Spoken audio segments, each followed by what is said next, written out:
नमस्कार और हमारे खास शो दिवाली से दिवाली तक में आपका स्वागत है। और पहली जो सबसे खबर है यहाँ पर शो में वो सरकार की दिवाली से पहले दालों को कीमतों में लेकर एक्शन में आती हुई है। आज ही हमने देखा कंज्यूमर अफेयर सेक्रेटरी को बात करते हुए कि उपभोक्ता मामलों के सचिव के मुताबिक सरकार जल्द ही इंपोर्ट्स के लिए नई गाइडलाइंस ला सकती है, जिससे दालों की जमाखोरी पर रोक लगाई जा सकेगी। इस खबर पर और बात करने के लिए हमारे साथ मौजूद हैं India pulses and grain merchant association के चेयरमैन विमल कोठारी। विमल जी नमस्कार। और आज हमने जिस तरह का कॉन्वर्सेशन आता हुआ देखा कंज्यूमर अफेयर सेक्रेटरी की तरफ से, उन्होंने ये कहा कि जो दालें हैं उनका जो इंपोर्ट होता है, इंपोर्ट होने के बाद एक ही महीने के अंदर उसको ऑफलोड करना पड़ेगा मार्केट में, ताकि एक तो भाव यहाँ पर कंट्रोल में रहे और दूसरा अवेलेबिलिटी भी यहाँ पर बरकरार रहे। ऑफ कोर्स इसका कोई नोटिफिकेशन नहीं आया, ये ऑफिशियल न्यूज भी नहीं है, लेकिन ये बात उन्होंने यहाँ पर जरूर की।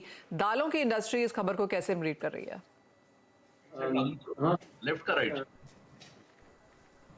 अजून राइट हम ये इसके बारे में कि दालों पे सरकार ने कुछ स्टेटमेंट इशू किए हैं, और हालांकि जैसा आपने कहा कोई नोटिफिकेशन नहीं आया, लेकिन मैं एक बात कहना चाहता हूँ। पहले तो सबसे पहले दालों के जो अभी जो दाम चल रहे हैं, जो मूल्य चल रहे हैं बाजार में, मुझे लगता है कि कोई दालों में वृद्धि हुई है, कोई खास वृद्धि हुई है। तुअर में थोड़ी बहुत वृद्धि जरूर हुई है, और तुअर के बारे में मैंने आपको पहले भी हमारे कन्वर्सेशन में बताया था, हमने सरकार को भी बताया कि अगली जो क्रॉप है उसके लिए थोड़ा सा कंसर्न जरूर है उत्पादन में, लेकिन ऐसी कोई अभी पैनिक की कोई सिचुएशन नहीं। अगर आप मिनिमम सपोर्ट प्राइस को देखें तो लगभग सभी दालें या तो मिनिमम सपोर्ट प्राइस के आसपास उनके प्राइस चल रहे हैं या वो नीचे हैं। जैसे कि चने की अभी सरकार ने 100 रुपया MSP और बढ़ा दिया है, जो 53 रुपये 35 पैसे है, जबकि ये मंडियों में चना 44 रुपये से 46 रुपये चल रहा है।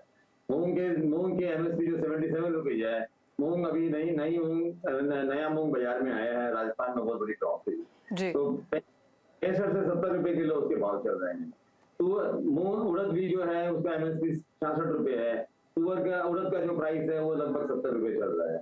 मसूर का अभी 5 रुपया किलो MSP बढ़ा दिया है, मसूर का MSP 60 रुपये है, और मसूर के जो भाव है 63-64 रुपये चल रहे हैं। तो मुझे कहीं तुअर भी अगर आप देखें, मिनिमम सपोर्ट प्राइस तुअर भी जो है 66 रुपये है। अफ्रीकन तुअर का इंपोर्ट जारी है, वो आता रहेगा, उसके भाव लगभग 50 रुपये से लेके 58 रुपये के बीच में है क्वालिटी के हिसाब से। तो मुझे कहीं नहीं लगता है कि कोई प्राइस की वृद्धि का कोई ऐसा इंडिकेशन है, ऐसा कुछ लग रहा है। और आपको एक बता रहा हूँ, ये तो अभी फेस्टिवल पीरियड है, 15 नवंबर के बाद में हमारे यहाँ कोई फेस्टिवल नहीं रहेंगे, और 15 दिसंबर से लगभग नॉर्मली हम देखते हैं, ये ऐतिहासिक चीज रही है कि 9 दिसंबर से जो है दालों के जो डिमांड होती है वो सबसे स्लैक पीरियड होता है, दिसंबर से लेके फरवरी तक। तो मुझे ऐसा कोई कारण नहीं लग रहा कि सरकार को इस तरह का कोई कदम उठाना चाहिए। इसके बावजूद भी अगर सरकार कदम उठाती है तो मैं आपको बता दूं, आपके माध्यम से सरकार को अनुरोध करूंगा कि पहले तो ऐसा कोई कदम उठाए नहीं, और अगर ये उठाएंगे तो बहुत काउंटर प्रोडक्टिव होगा, क्योंकि अगर आप 30 दिन का एक सीमा रखने जा रहे हैं, इससे कोई भी इंपोर्टर लार्ज क्वांटिटी में इंपोर्ट नहीं करेगा। तो बेसिकली आप जो सप्लाई जो ठीक चल रही है, आप उस सप्लाई को कुछ उसमें रुकावट आ जाएगी, और अगर सप्लाई में रुकावट आएगी तो दामों में यहाँ कृत्रिम जो बढ़त हो जाएगी। तो इससे मुझे नहीं लगता है कि सरकार को इसमें ऐसा कोई कदम उठाना चाहिए। IPG की तरफ से हमने सरकार को बार बार रिप्रेजेंटेशन भी दिया इस संबंध में कि हम सरकार के साथ मिलकर काम करना चाहते हैं।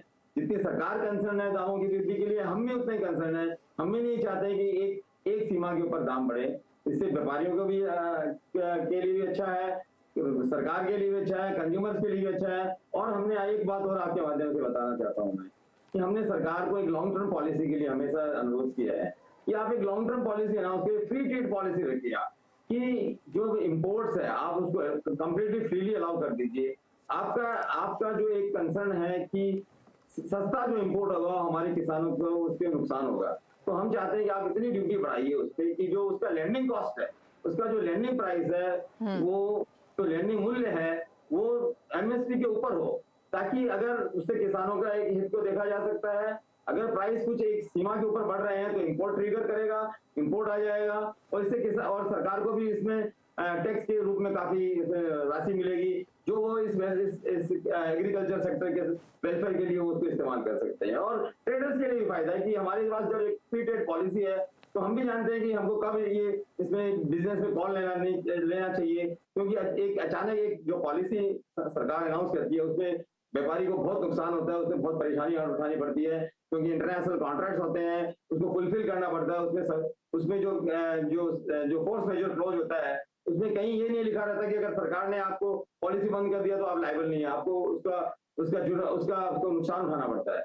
तो पहले तो मैं आपको बताता हूँ 30 दिन की जो पॉलिसी, ऐसा कुछ जो बातचीत कही गई है वैसा बिल्कुल कुछ नहीं करना चाहिए। हम सरकार से इसके लिए वार्तालाप करने के लिए भी तैयार हैं, हम सरकार को हमारा सुझाव देना चाहते हैं, और जो अभी जो पॉलिसी है इसको कंटिन्यू रखें। अभी ऐसा दालों के भाव ऐसे में कोई वृद्धि नहीं हुई है जिससे कोई सरकार के लिए कंसर्न हो।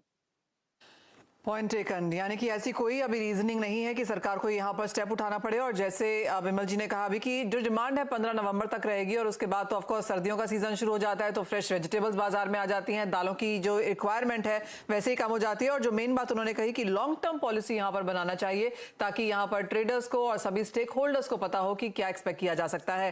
विमल कोठारी जी, बहुत शुक्रिया साथ जुड़ने के लिए और उन तमाम चीजों के बारे में दर्शकों को अवगत भी कराने के लिए। आगे बढ़ते हैं, और अब दिवाली का समय है और क्लियरली यहाँ पर काफी सारी कमोडिटीज की डिमांड रहती है। दालों के बारे में तो हमने बात करी ही, साथ ही चीनी, ड्राई फ्रूट्स, खाने के तेल, इन सब पर बात करने के लिए अब हमारे साथ हमारे मेहमान भी जुड़ चुके हैं। Solvent extractor association of India के president Ajay Jhunjhunwala, national cooperative sugar factories federation के एमडी प्रकाश नायक नावरे और आईएफएल सिक्योरिटीज के वाइस प्रेसिडेंट अनुज गुप्ता भी हमारे साथ है। हम सभी का कार्यक्रम में स्वागत है और आप सभी को दिवाली, धनतेरस की ढेर सारी शुभकामनाएं भी। अनुज, आपसे शुरुआत करेंगे, और क्योंकि हम दालों के बारे में भी बात कर रहे थे, जहां पर भाव तो ठीक ठाक रहे हैं, लेकिन सरकार की नीतियों की वजह से हमने देखा है कि उठापटक रही है। कैसे देखते हैं आप ये latest statement? Manisha ji, good afternoon. सबसे पहले आपको और आपके सभी दर्शकों को और सभी पैनलिस्ट को दीपावली और धनतेरस की हार्दिक शुभकामनाएं। देखिए, एग्रीकल्चर कमोडिटी का जहां तक सवाल है, ये पूरा साल काफ़ी वॉलेटाइल रहा। चाहे हम कॉटन के प्राइसेस को देखें, चाहे हम एडिबल ऑयल के प्राइसेस को देखें, तो साल के स्टार्टिंग में जहां हम स्काई रॉकेट प्राइस देख रहे थे, अब हम देखें तो वो एडिबल ऑयल के प्राइस सब नीचे आते हुए दिखाई दिए हैं। तो कहीं ना कहीं डिमांड सप्लाई का जो मिसमैच था प्रॉपर, वो इस साल में पूरा देखने को मिला। हमने देखा इंडोनेशिया की तरफ से एक्सपोर्ट रोका गया, उसके बाद यहाँ पे प्राइस, एडिबल ऑयल के प्राइस नीचे आते हुए दिखाई दिए, अब प्राइस नीचे कंटिन्यूस आते हुए दिखाई दे रहे हैं। तो कहीं ना कहीं एडिबल ऑयल्स में देखें या पल्सेस में देखें, तो चाहे वो गवर्नमेंट की तरफ से हो या सरकारों की तरफ से हो, जो भी नीतियां बनी उसके वजह से काफ़ी वॉलेटाइल देखने को मिला। हालांकि भारत के अंदर बीच में हमने ये भी देखा कि गेहूं की फसल थोड़ी खराब देखने को मिली, थोड़ी कम हुई गेहूं की फसल। अगर हम यहाँ पर बात करें, चावल की फसल की बात करें या धान की फसल की बात करें, वहाँ भी थोड़े से नंबर्स हमने यहाँ पर कुछ कम आते हुए देखे। वहीं अगर हम देखें तो अब कॉटन के प्राइस बढ़ते हुए, कॉटन की जो क्रॉप है वो बढ़ी है यहाँ पर, दालों की जो एकरेज है वो भी यहाँ पर बढ़ती हुई दिखाई दी है। एडिबल ऑयल का अगर बात करें तो सोयाबीन की जो इस बार एरिया है वो भी बढ़ा है, प्रोडक्शन भी बढ़ती हुई दिखाई दे रही है। तो काफ़ी मिसमैच हमने इस साल में आते हुए देखा, और उसकी वजह से हमने प्राइसेस में भी काफ़ी अच्छा वॉलेटिलिटी आते हुए देखी। तो कहीं ना कहीं जो प्राइसेस फ्लक्चुएशन है वो एग्रीकल्चर कमोडिटी में हमने काफ़ी देखा, और उसकी वजह से डोमेस्टिक फ्रंट पर अगर देखें या एक रिटेल फ्रंट पर देखें तो प्राइसेस में काफ़ी वॉलेटिलिटी देखने को मिली, जिसकी वजह से कहीं ना कहीं जो कंज्यूमर्स थे वो काफ़ी इफेक्टेड हुए। और उसी को नज़र में रखते हुए हमने देखा कि सरकार की जो नीतियां हैं वो बनती हुई दिखाई दी। अब हम देखें तो पल्सेस के ऊपर अगेन सरकार की नीति बन रही है, तो जो फ्लक्चुएशन है प्राइस में वो यहाँ पर आता हुआ दिखाई देगा जी। तो रिटेलर से लेकर सरकार तक काफी वॉलेटिलिटी हम प्राइस में आते हुए देखेंगे। एब्सोल्युटली, ये साल अगर हम मुड़कर देखें तो फुल ऑफ अनसर्टनिटीज, अपॉर्चुनिटीज भी, चैलेंजेस ज्यादा लेकिन इस तरह का रहा है। लेकिन खाने के तेलों की क्योंकि बात की गई तो उसी पर एक यहाँ पर राय भी ले लेते हैं। इस साल काफी उठापटक वाला रहा। अजय जी, एक तो आपको शुभकामनाएं सबसे पहले, एससीए का प्रेसिडेंट भार संभालने के लिए यहाँ पर। दूसरा, स्वागत है शो में, और वो भी इतने अपॉर्चुन टाइम पर। आप कैसे देखते हैं फर्स्ट ऑफ ऑल खाने के तेलों की अवेलेबिलिटी भारतीय बाजारों में इस क्वार्टर के लिए, जबकि डिमांड यहां पर काफी खासी रह सकती है? मनीषा जी, जहां तक की अवेलेबिलिटी का सवाल है, तो अवेलेबिलिटी हिंदुस्तान में जो हमारा स्टॉक है बहुत कंफर्टेबल लेवल पर है जी। और फॉरेन में भी जो हमारे एक्सपोर्टिंग कंट्रीज हैं वहां भी स्टॉक काफी ज्यादा था, जो थोड़ा सा रिजनेबल हो गया, लेकिन अभी भी उनके पास सफिशिएंट स्टॉक है। तो सप्लाई लाइन पूरी तरह फुल है, पाइपलाइन में भी काफी माल है। तो मैं समझता हूँ सप्लाई को लेके किसी तरह की कोई भी दिक्कत आने वाले टाइम में नहीं है। किस तरह का इंपोर्ट एज ऑफ हुआ है और अवेलेबिलिटी क्या है, और जिस तरह का प्राइस करेक्शन ऑलरेडी हम यहां पर देख चुके हैं, आपको लगता है कंसोलिडेशन फेज में फिलहाल हम हैं? मनीषा जी, कंसोलिडेशन तो हुआ है, लेकिन इधर पिछले 10 दिन से जो एक्सचेंज रेट में डॉलर में जो स्ट्रेंथनिंग हुई है और थोड़ा सा जियोपॉलिटिकल जो इश्यूज वगैरह जो रेज हुए हैं उसकी वजह से थोड़ा सा स्पार्क है। तेल के प्राइसेस मैं समझता हूँ 5 रुपए के आसपास से बढ़े हैं, लेकिन मेरे ख्याल से वो फेस्टिवल डिमांड भी एक वजह है उसकी। और आने वाले 15-20 दिन में पोस्ट दिवाली जब हमारा सोयाबीन का हार्वेस्ट फुल पर आ जाएगा तो प्राइसेस फिर से करेक्ट होंगे।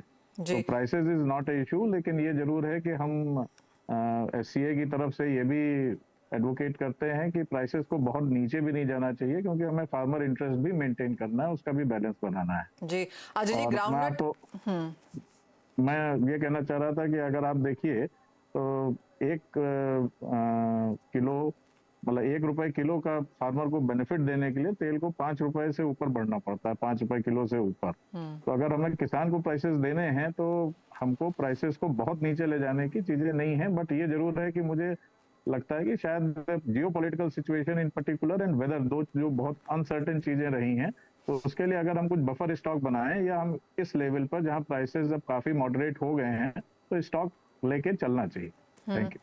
अजय जी, 2 चीजें यहाँ पर और आपसे जानना चाहेंगे। एक तो जो ग्राउंडनट की फसल है जिसका SCA ने ही यहाँ पर जमीनी दौरा किया है, जो शायद थोड़ी सी चिंताजनक है, एक तो आप उसे कैसे देखते हैं, और दूसरा जो ये पाम की इंपोर्ट ड्यूटी बढ़ाने की बात फिर से की जा रही है, उसका क्या इम्पैक्ट देखेंगे आप? देखिए, ग्राउंडनट तो थोड़ा सा कम हुआ है, रकबा भी कम हुआ है उसके, और लेकिन जो हमारा एक एवरेज था पिछले 5 सालों का उतना ही फसल है, फसल उससे कम नहीं है, बढ़ी नहीं है, लेकिन कहीं कोई कमी नहीं है as far as groundnut is concern. और बाकी जितना सोयाबीन है वो ज्यादा ही है।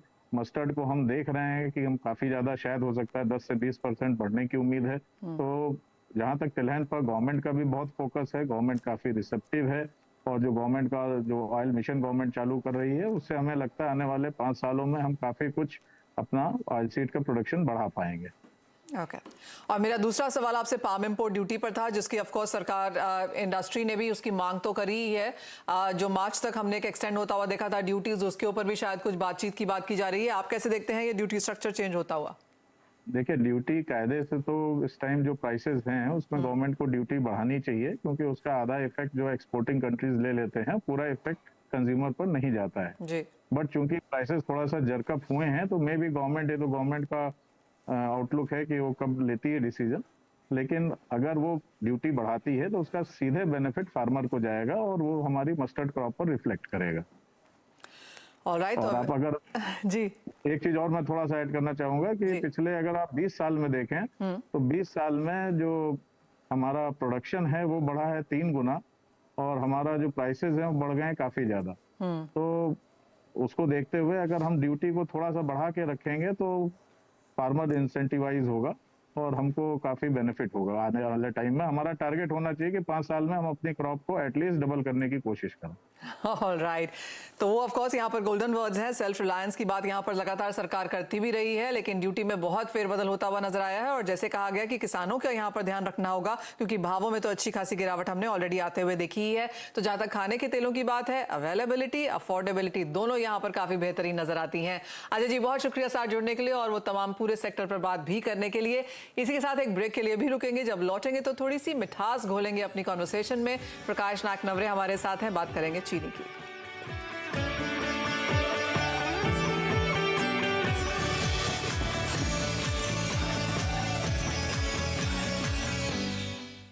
Vogia Steel presents